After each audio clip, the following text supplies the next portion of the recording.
episode 7 of the Aquarium Tour Fish Basement Gallery. If you remember in episode 4, I introduced the 220-gallon Amazon community tank behind me, and I showed that I basically broke it down some and partially rescaped it from the original scape. Well, I've finished bringing the scape back up to what I was trying to build it up to. I had some plants come in and a couple fish that I was looking to introduce to the tank. And well, I'll tell you what, let me turn around and let me show you what we got. Okay, in case you didn't see episode 4 of the Fish Basement Gallery series, this is the 220-gallon Amazon community tank. So this is a mixture of peaceful, or maybe we should call them semi-aggressive cichlids, like the angelfish you see here, the geophagus, and the super red severum, mixed with community fish, like these different types of tetra. You have smaller tetra like the penguin tetra and the black neon tetra, and then some medium size like the Buenos Aires and the Serpe tetra, and then a little bit larger ones like the Colombian, blue-red Colombian tetra you see there. But the beauty of a community tank like this is that you can keep all these different size species together with very little aggression. There's, you know, the occasional aggression between a large full-grown angel like this one, and if you tried to put a small neon tetra or something like that in there, it could definitely eat it. But for the most part, they leave these schooling fish alone, and with the amount of structure in the aquarium and amount of plants and everything, there's a lot of room for the little guys to, you know, stay out of the way of the bigger guys. And as long as the bigger guys are relatively well fed, they more or less leave these guys alone, and allows you to have the nice dynamic of a mix of the larger fish like the cichlids and all these beautiful schooling fish. So if you recall in the episode 4, this entire left side of the tank was built up with structure, and I took all that out and allowed much more water flow back there, much more space behind here for, you know, schools of fish to maneuver through and larger fish. And then I brought in some more plants to augment what I had, to really build up these structures that come up above the rockwork there and go to the surface of the aquarium. So by having all the plants growing up on those structures really creates a nice area behind them for fish to go in and out of. And something I always like on aquariums is I don't necessarily like a scape where you walk up to the aquarium and you can just see everything all at one, all the time. Right when you walk up, there it is, there's everything. You know, no surprises, no hidden anything. So I like to build tanks where there's lots of area for the fish to go that are out of sight. So as you look at the aquarium for a little while, you're seeing new things, or you're seeing fish coming and going, you know, out of your purview.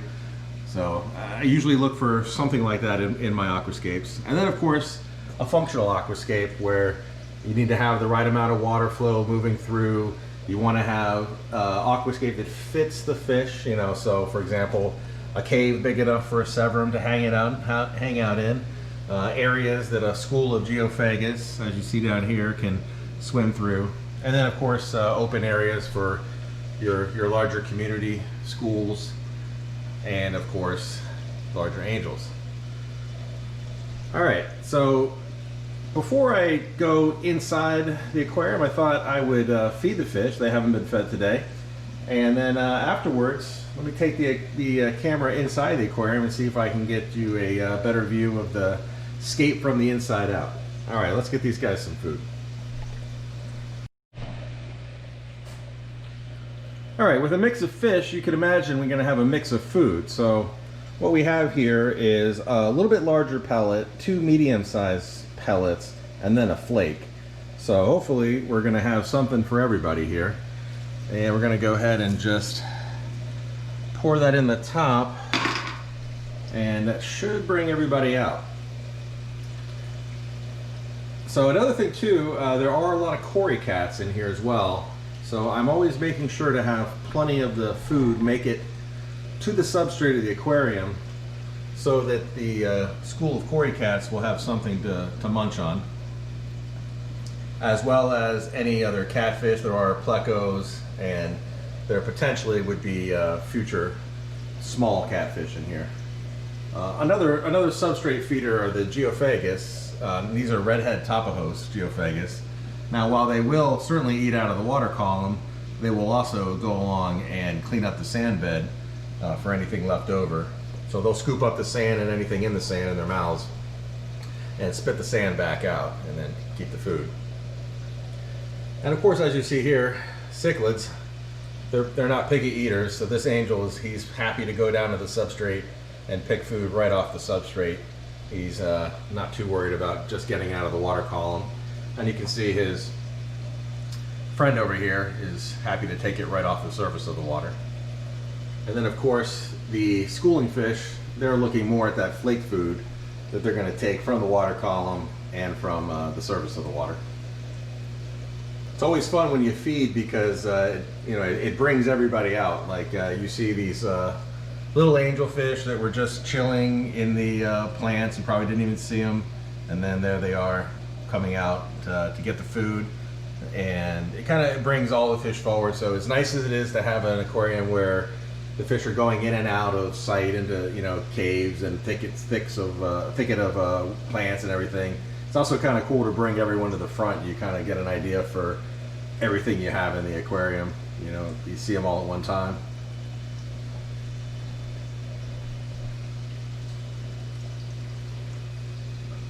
So one thing I forgot was to turn the power head all the way back up after I did a little bit of maintenance. So normally this food would have blown all the way across, but we've built up a little bit of a feeding area over here where some of the pellet food just went to the bottom. But there is, between the cichlids who are happy to eat it off the bottom and the geophagus and the cory cats, it's not a problem. They'll come over and take care of it and make short work of it.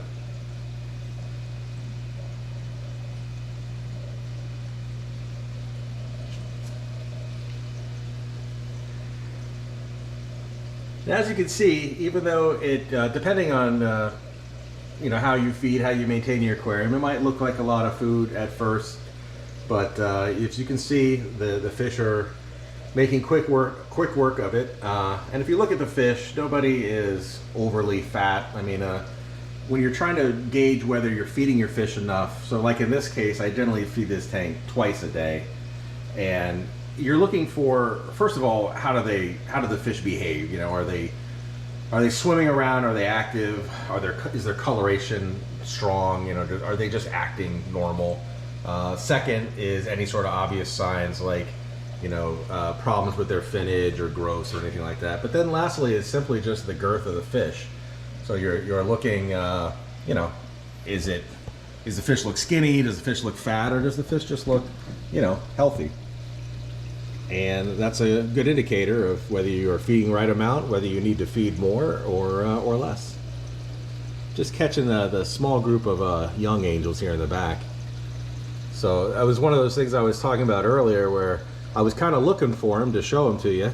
And, you know, I was sort of panning around the tank and I only really saw the one over here. And I was thinking, where are those other guys? Well, we found where they were hanging out. And that's one of the cool things is actually having those spots where they can hang out, and then later on you'll see them schooling across the middle of the tank, and it's definitely cool, pretty cool effect, having a little bit of depth. That's like actually one thing I really like about aquariums that are a little bit deeper front to back, is it really gives you more options with your aquascape.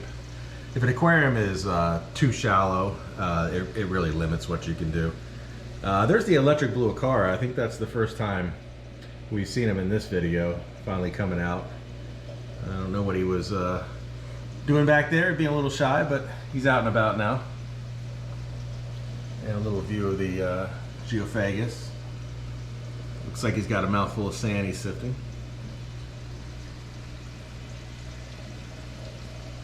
And then another cool thing with these mixed community tanks is the schools of the smaller fish. When you have a tank with just lots of little fish and no larger fish, a lot of times they won't school as much or as tightly as they will when they're in an aquarium like this, and they know there's larger fish. And even though those larger fish aren't necessarily going to eat them, I think it just kicks in their natural instincts to school up, which is a really cool effect when the group gets together. Now, of course, they're splitting up a little bit here because it's everyone's on their own when it comes to getting their food. But I think earlier in the video, I think we saw them schooling fairly tightly.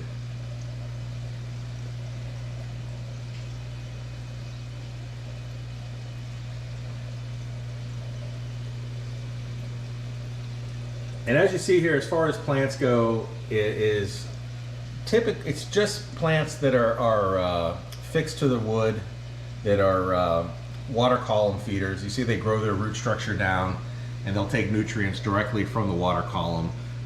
So I do give liquid ferts to this aquarium, and I don't really have a planted substrate. It's just a sand substrate, but there is a little bit of some other substrate mixed into it just to give it a little different look than just white sand. And then the only fertilizer this tank gets is this Aquarium Co-op Easy Green. You might say, is it the best fertilizer or a great fertilizer? I can't really say. I can say that it works. It's working for me, but I haven't gone out and tried a whole bunch and scientifically compared them. But it is working. It is a good price. At least seems like a reasonable price. And it is easy. You just do 1 pump per 10 gallons once a week. So in this case, for this tank, with the sump and the tank water volume, it's about 250 gallons. So I do 25 pumps once a week, and plants are doing well. Now, you know, who's to say if you gave it more, if they do better, or a different one? I don't know. I generally, what I look for since I have quite a few large tanks, is I'm looking for my plants to thrive and grow, but I'm not looking for them to just have explosive growth to where I'm always having to trim them or anything like that. And I'm not, you know, trying to propagate the plants or anything. So just a nice measured growth that's in balance with the fish in the aquarium. You know, the plants obviously are a big deal in terms of the aquascape and how they look. That's super important, but they also have a job to do. They provide filtration for the aquarium. They provide surface area for bacteria and certain types of algae that algae eaters can feed on. And that brings me to one of the future fish coming to this aquarium. Is there are a few plecos in here. I intend to add a few more. I also intend to add a school of autocinclus. And I think once I do get those autocinclus, they'll get these leaves cleaned up really nicely, because the tank is healthy and the plants are growing, but there's a fair amount of algae on these plants versus for example, the 125 Asian stream tank over there, which has the Siamese algae eaters. They keep those plants, you know, super clean, and it's a nice look. So I want to bring that to here, but I want to stay with the Amazon biotope-ish. So that's going to be the autocinclus, which is a very small catfish that is really adept at eating algae off of wood and plant leaves. And I think with an aquarium like this, they'll be right at home.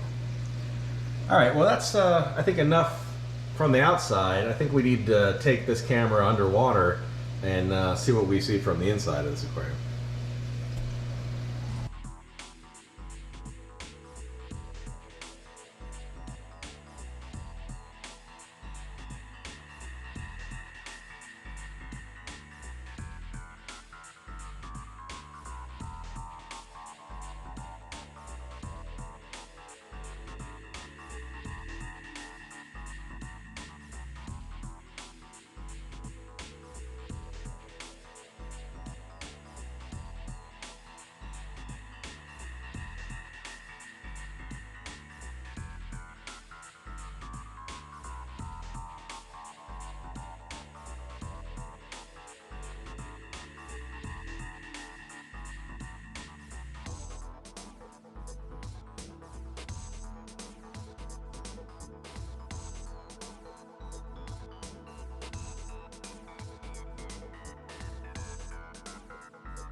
As always, I want to say thanks for watching, and I want to thank the Aquarium Domain Patreon members. Your support is always appreciated.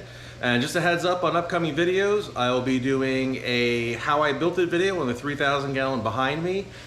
I will be doing a how to build a reef with the 150 gallon cube behind me here, and an upcoming DIY build on the 600 gallon DIY build that's in progress behind me. This is a 6 foot long by 4 foot tall by 4 foot deep tank. So keep an eye out for this and the other videos, and hopefully you'll check back soon.